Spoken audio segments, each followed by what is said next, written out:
प्रताप कामले, मुझे बता, रामराव खर्डे की सुपारी तुझे किसने दी? बता। साहब नागेश भोसले, वो रामराव खर्डे की हत्या करना चाहता था साहब।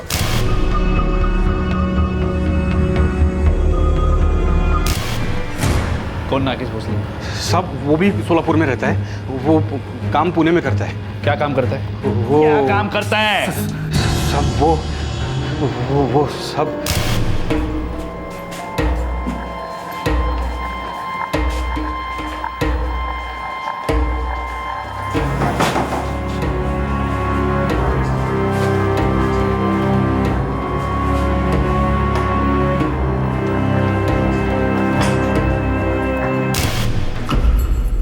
दलाल है। रामराव खर्डे का नागेश से क्या लेना देना था? पता नहीं साहब, वो नागेश मेरा दोस्त है, वो मुझे बोला एक गेम बजाना है, आजा, तो मैं गया साहब। नागेश का नंबर दे। तुम्ही डायल केलेला नंबर सध्या स्विच ऑफ आहे। बता नागेश किधर है? साहब इधर का मुझे मालूम नहीं है साहब, लेकिन उसका सोलापुर का घर मेरे को पता है। सोलापुर।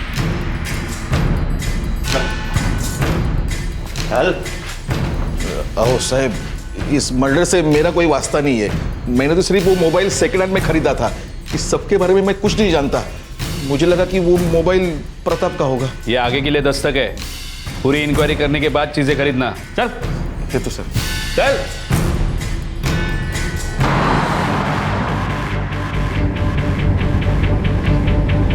नागेश भोसले, हाँ ये भी शोलापुर से है। नहीं सर, मैंने ये नाम पहले कभी नहीं सुना। और ये ऐसे अजीब अजीब नाम कहाँ से और क्यों आ रही है बाबा के केस में? तेरे बाबा खाली टैक्सी चलाते थे या किसी लफड़ेबाजी में भी थे? लफड़ेबाजी? क्या मतलब साहब? ये नागेश भोसले दलाल है लड़कियों का। ऐसा नका बोलो साहब, मेरे पिताजी बहुत भले इंसान थे, वो ऐसे किसी काम में शामिल नहीं हो सकते। नहीं साहब। ये नागेश भोसले का नंबर ट्रैकिंग पे डाल दो। हो साहब। मैं कब से सोच रहा हूँ कि एक कॉल गर्ल दलाल और इस सीधे साधे टैक्सी ड्राइवर के बीच में क्या कनेक्शन है। साहब चाल में खर्डे के बारे में सब लोग अच्छा ही बोल रहे थे, ना किसी ने कुछ अजीब देखा और ना कुछ अजीब सुना। हाँ, पर इसका मतलब ये तो नहीं ना मोरे कि कुछ अजीब हो ही नहीं रहा था।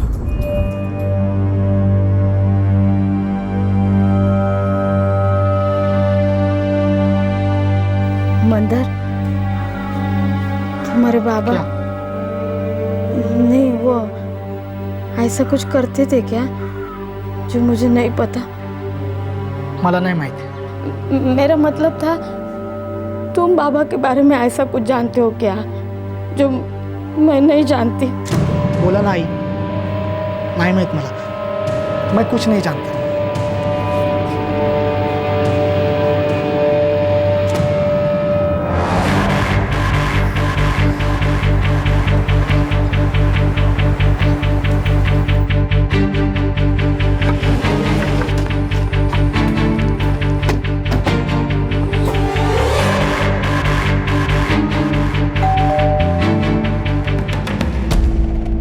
मला खरंच नाही माहिती सर, मेरे पति पूना में ही है, यहाँ नहीं है। पूना में कहा?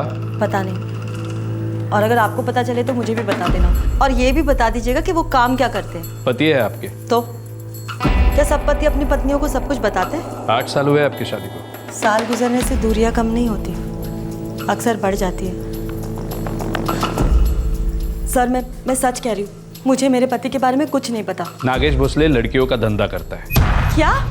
रामराव खर्डे नाम के एक टैक्सी ड्राइवर का आपके पति ने मर्डर किया है। आप जानती है रामराव खर्डे को?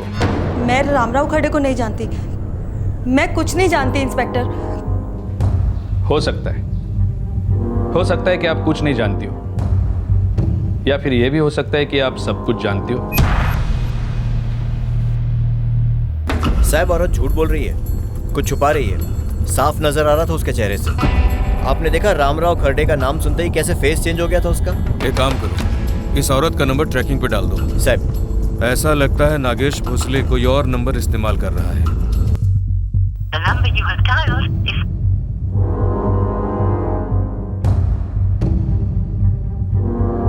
the number you have dialed.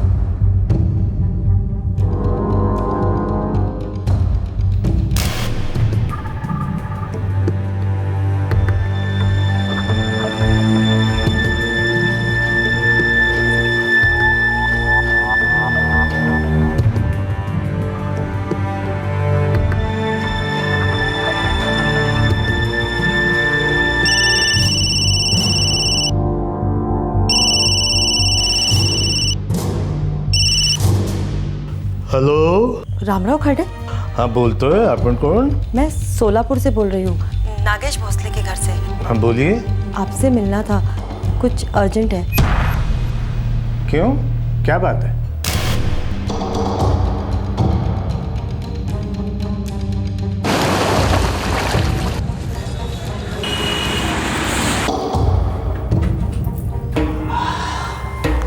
मत जाओ ना। धंधे का टाइम है, क्लाइंट लोग के फ़ोन पे फ़ोन आ रहे हैं, नया दिखाओ नया दिखाओ। ये सारे मर्दों को बस एक ही चीज़ के बारे में इंटरेस्ट रहता है, नहीं? अरे वो लोग ऐसा सोचते हैं, इसी के लिए तो अपना धंधा चलता है। हाँ मेरी जलेबी, चल चले थी, मुझे लेट हो गया है। मैं भी साथ चलूं? हाँ मैं भी साथ चलूँ? तू क्या करेगी आके? एक तो धंधे की लगी पड़ी है और ऊपर से तेरा टेंशन। चल बैठी रहे चुपचाप, फोन पे टच पे रहना। नहीं मालूम साहब, नहीं मालूम। दिमाग पर जोर दे प्रताप, वरना हम कहीं और जोर लगाएंगे। खरंच हो, नहीं मालूम। वो नागेश पूना और मुंबई दोनों जगह काम करता है, लेकिन अभी इस वक्त वो कहाँ है मुझे नहीं मालूम साहब। रामराव खर्डे की प्राइवेट टैक्सी थी, वो कहाँ है? नागेश ने राजू को बोला था कार ठिकाने लगाने को। राजू? वो पूना का ही है, भवानीपेट में रहता है।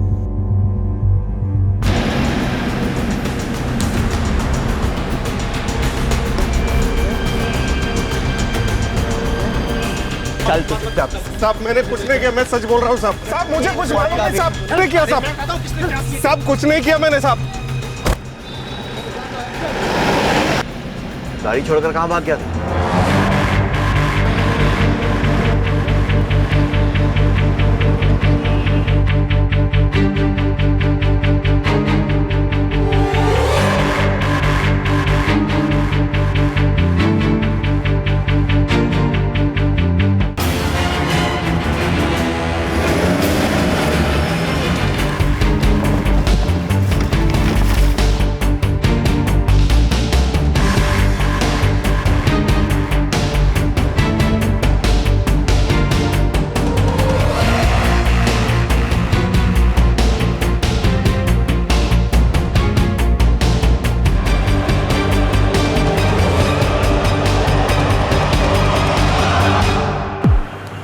रामराव खर्डे की हत्या में शामिल 2 लोगों को पुणे पुलिस ने पकड़ लिया।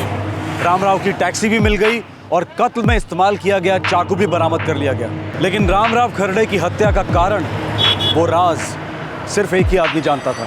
वो इस केस का मुख्य अपराधी नागेश भोसले था, जो अब तक पुलिस के हाथ नहीं लगा था, और उसे पकड़े बिना ये केस अधूरा ही रहता।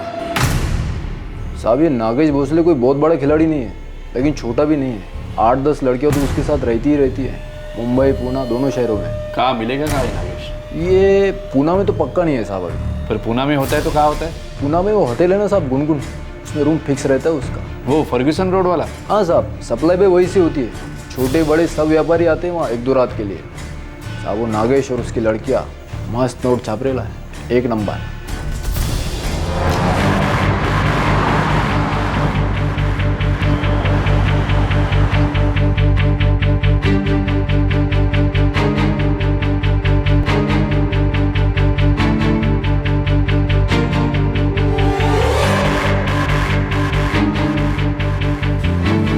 Welcome sir, how can I help you?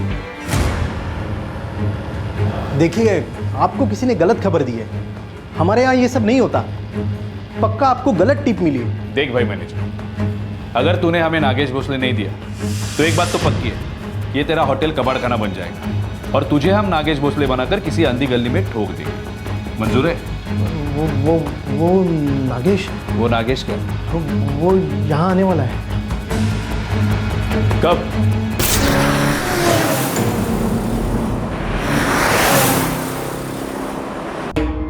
Mumbai से पुणे रिटर्न 5 घंटे, उसका अलग चार्ज करूंगी। जानता हूँ। और हाँ, तेरे को मेरा फुल नाइट रेट पता है ना? और अगर उसने कोई भी नाटक किया ना, ये कर वो कर, तो हर आइटम नंबर का अलग से चार्ज करूंगी, समझा ना? तू मुझे समझाएगी क्या? हाँ? पहली बार सौदा कर रहा हूँ क्या तेरा? अपना मुंह बंद रख, समझी? और जहाँ जरूरत है ना वहीं खोल, मुझे समझा रही है।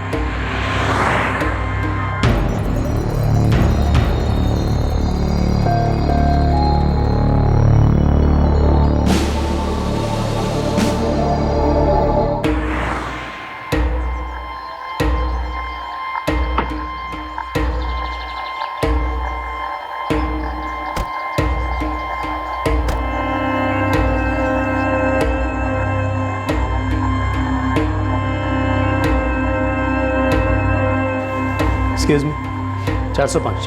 जी सर।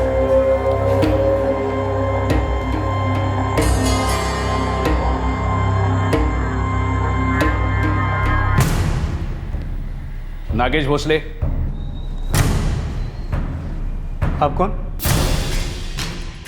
अरे साहब, आप क्या बात कर रहे हैं? मेरे कुछ समझ में नहीं आ रहा। मैं इनमें से किसी को नहीं जानता।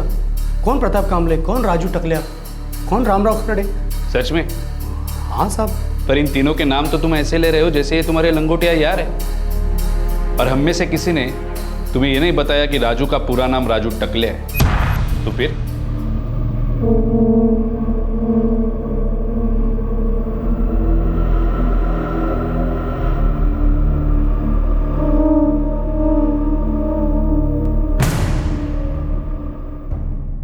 रेडी है तो बोल, या और जिलेबियाँ खाएगा? नहीं साहब, वो रामराव खरड़े आगे। वो मेरी लाइफ की वाट लगा रहा था। कनेक्शन क्या था तुम दोनों के बीच? हा? वो रात मैं आपकी लाइफ नहीं भूलूंगा साहब।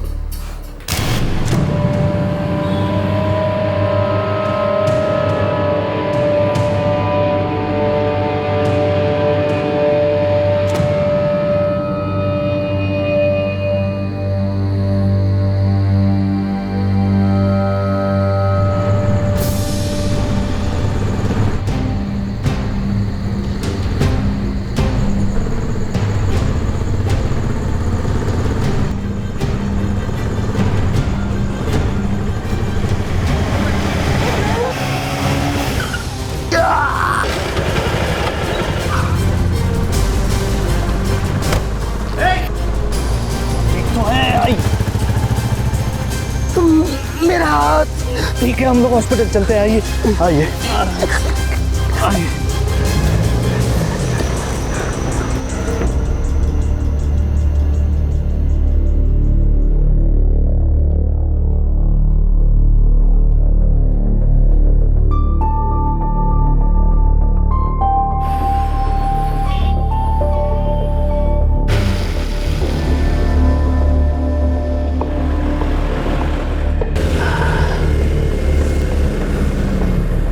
हाँ बस बस बस यहीं रहता हूँ मैं।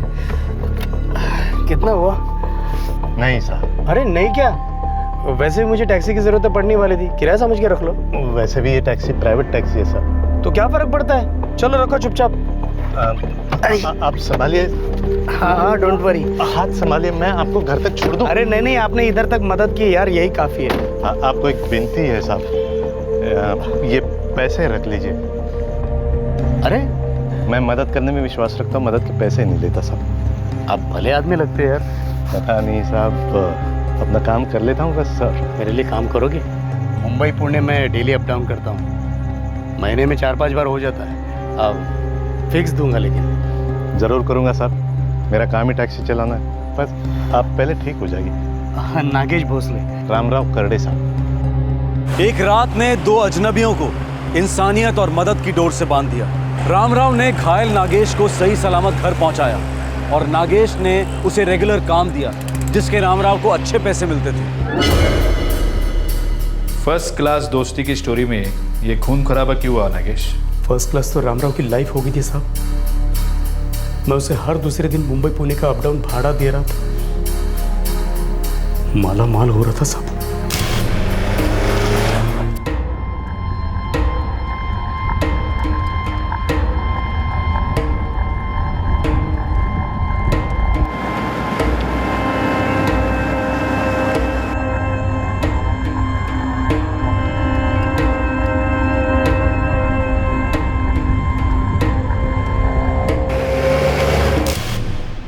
तो हुआ क्या? उसे तुम्हारे गैर कानूनी धंधे के बारे में पता चला और वो तुम्हें ब्लैकमेल करने लगा, राइट? नहीं, वो मेरी लाइफ की वाट लगा रहा था। वो कैसे?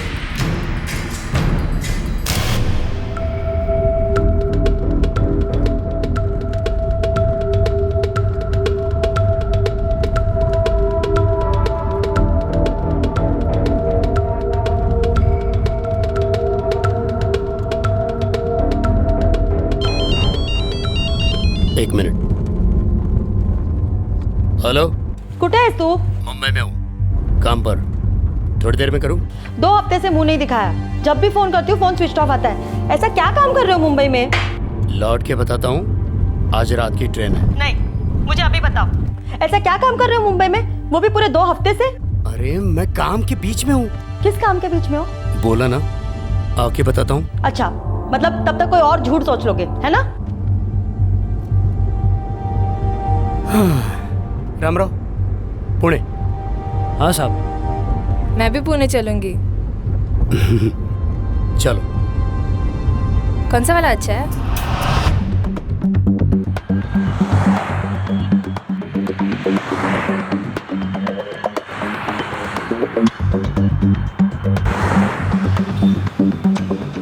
सोलापुर जाना पड़ेगा मुझे। तो पुणे कब लौटोगे? आज रात? नहीं, आज रात तो उसके साथ रहोगे ना, लेकिन कल सुबह जरूर आ जाना, ओके? कल सुबह नहीं, परसों। परसों क्यों?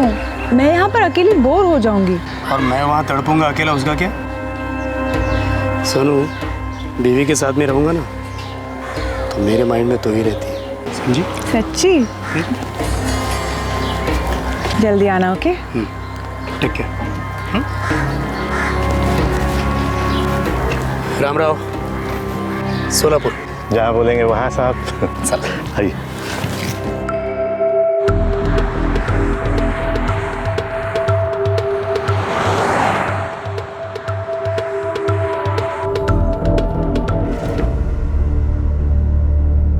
ओके रामराव, चला।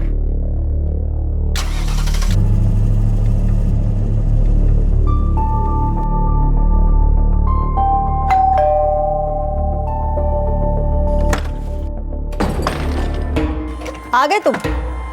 कुछ और दिन बाद आते ताकि बच्चे भी पूछते, आई ये आदमी कौन है? फिर तेरी सीढ़ी शुरू हो गई? हाँ, पानी तो पूछ लिया होता।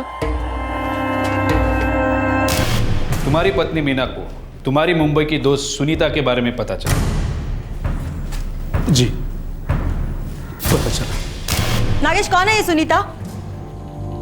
मैं तुमसे पूछ रही हूँ, कौन है सुनीता? मैं किसी सुनीता विनीता को नहीं जानता। तुम सुनीता विनीता को नहीं जानते? नागेश, तुम झूठ बोलना नहीं जानते। पकड़े गए हो तुम। यहीं रुको तुम। क्या है?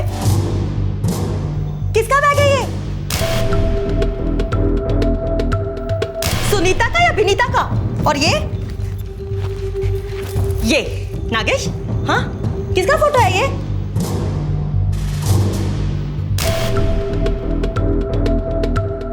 क्या कर रहे थे तुम लोग? फोटो खेल रहे थे? नागेश, उस लड़की ने 27 कॉल किए तुम्हारे फोन पर, शायद डर के कि कहीं ये बैग उस गाड़ी से मेरे हाथ में ना लग जाए। लेकिन देखो, ये बैग तो मेरे हाथ में लग गया नागेश। तुम्हारी रखेल का बैग मेरे हाथ में लग गया। बैग तुम्हारे पास कैसे आया? क्या फर्क पड़ता है? देखो मीना, बैठ के बात कर। अब बात सिर्फ हमारे वकील करेंगे नागेश, और ये डिवोर्स तुम्हें इतना भारी पड़ेगा कि जिंदगी भर याद रखोगे तुम। बड़े बाप की इकलौती औलाद है मेरी पत्नी मीना, और उसे पता चल गया था कि मेरा अफेयर चल रहा है। मतलब मेरी तो बैंड बजने वाली थी, काफ़ी ज़्यादा थी उसकी प्रॉपर्टी, ये वो सब हाथ से चला जाता सब। मीनू, चाहिए तो तुम थप्पड़ मार, लातों से मार, हाथों से मार, कुछ भी कर, लेकिन मीनू, ये नो डिवोर्स। मैं जानता हूँ ये मेरी सबसे बड़ी गलती है, लेकिन एक बार माफ कर दे।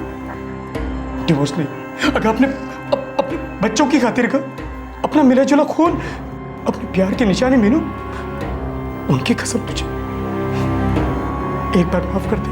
और देख, मैं तुझे इतना प्यार करूंगा कि तू खुद अपने मुंह से बोलेगी कि बस एक बार माफ कर दे मीनू।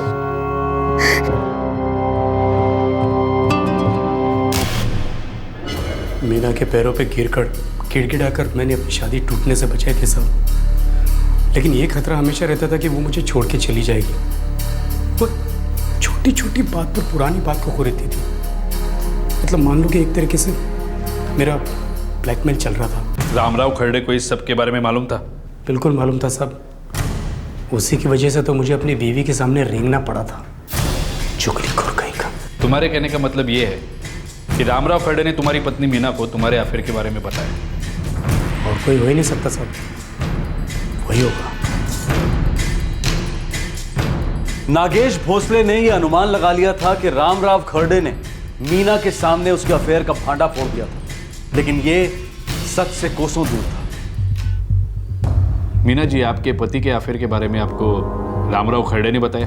बिल्कुल नहीं, वो तो सुनीता को ही नागेश की पत्नी मानते थे। वो मुझे जानते तक नहीं थे। वो बस एक बार सुनीता का बैग लौटाने घर आए थे। ओके रामराव, चला।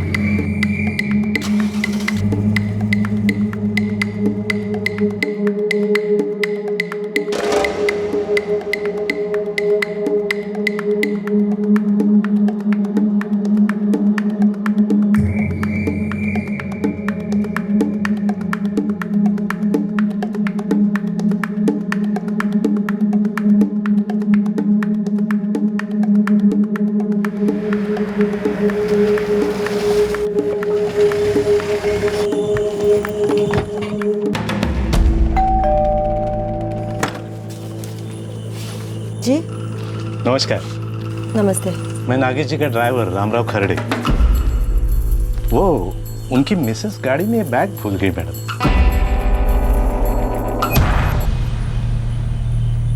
आप नागेश जी की मिसेस को जानते? हाँ, यहाँ आने से पहले मैंने उन्हें पूना छोड़ा था। अब ठीक है, मैं ये बैग उन्हें दे दूंगी। ठीक है, नमस्कार।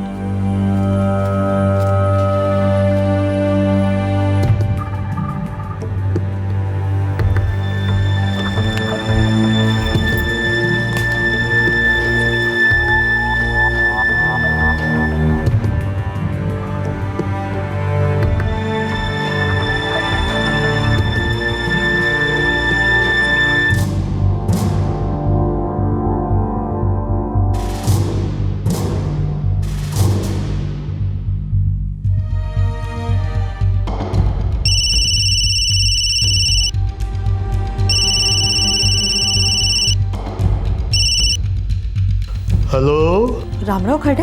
हाँ बोलते हो, अपन कौन? मैं सोलापुर से बोल रही हूँ, नागेश भोसले के घर से। हाँ बोलिए। आपसे मिलना था, कुछ अर्जेंट है। क्यों, क्या बात है? बस यूं ही, लेकिन आप ये बात नागेश को मत बताइएगा। मैंने रामराव को फोन किया था इस सुनीता के बारे में जानकारी निकालने के लिए। ये सब आप मुझे क्यों पूछ रही है मैम साहब? बस यूं ही जानना था।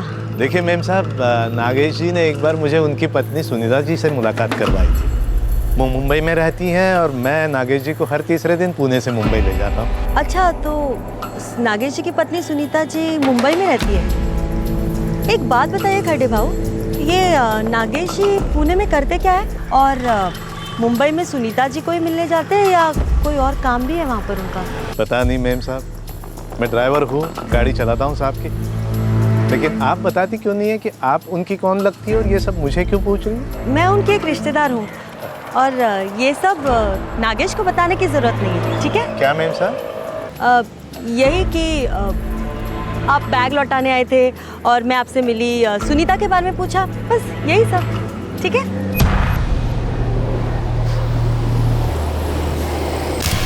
और तुमने तुम्हारे सारे गुस्से का निशाना उस गरीब रामराव खरड़े को बनाया जिसे कुछ मालूम ही नहीं था। सब कुछ मालूम था उसको। आग लगा दी थी उसने मेरे लाइफ में।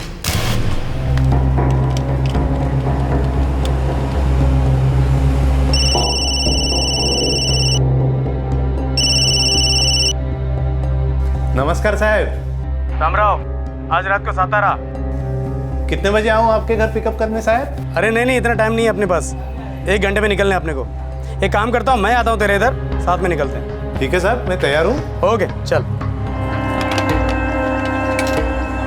फुल काम कर देना सालों का। मैं नागेश बाबू पूछ सकता हूँ क्यों? मत पूछ, बस इतना समझ ले, काम करना और खिसक लेना, समझा? ठीक है। मैं तुम दोनों को हाईवे से पिकअप करूँगा, कातरज के रास्ते से। हम वहाँ रेडी रहेंगे।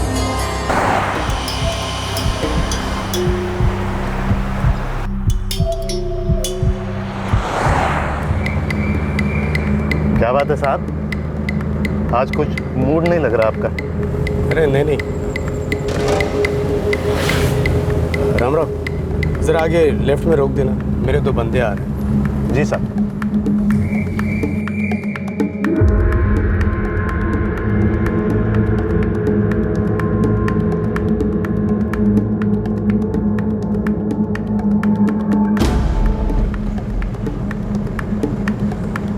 राम राव, थोड़ा गाड़ी रोकते हैं आगे, वो सुसु के लिए। हाँ सर।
तुम्हारे लाइफ की वाट तुमने और सिर्फ तुमने लगाई है नागेश भोसले, और उन दोनों की भी। रामराव खर्डे का तुम्हारे लाइफ से कोई लेना देना नहीं था। उसने सिर्फ एक बार तुम्हारी जान बचाई थी और उसे ये इनाम मिला। चल।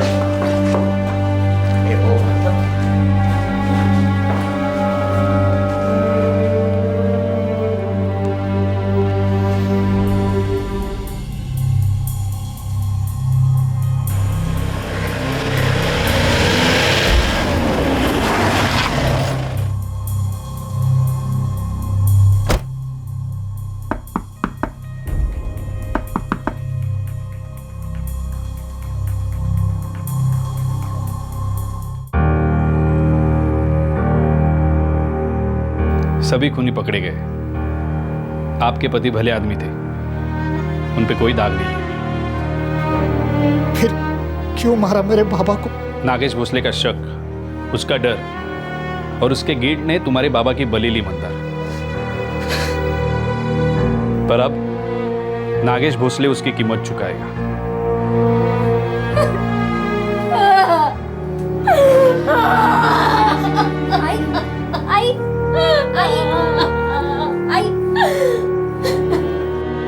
रामराव खर्डे को इस बात की भनक तक नहीं थी कि जिस महिला से नागेश मुंबई में मिलता था वो उसकी पत्नी नहीं है। एक अच्छे और सच्चे ड्राइवर की तरह वो अपनी मेम साहब का बैग नागेश को लौटाने गया, उसी बड़े दिल के साथ जैसे उसने नागेश की पहली बार मदद की थी जब नागेश एक्सीडेंट के बाद घायल हुआ था। नागेश भोसले ने इस भले आदमी को सिर्फ इसलिए मार दिया क्योंकि उसे डर था कि उसकी सारी पोल खुल जाएगी, उसकी असलियत सबके सामने आ जाएगी। अपने अंदर के डर और गिल्ट का गला घोटने की बजाय नागेश ने बेकसूर रामराव का गला काट दिया। नागेश भोसले प्रताप कामले और राजू पर आईपीसी की धारा 302 फॉर मर्डर और धारा 201 कॉजिंग डिस्ट्रक्शन ऑफ एविडेंस के तहत मुकदमे चले। राजू इस वक्त 3 साल की सजा काट रहा है और नागेश और प्रताप को उम्र कैद हुई है। एक दर्जी का लेबल और धोबी का बनाया निशान एक लावारिस लाश को पहचानने में महत्वपूर्ण साबित हुए।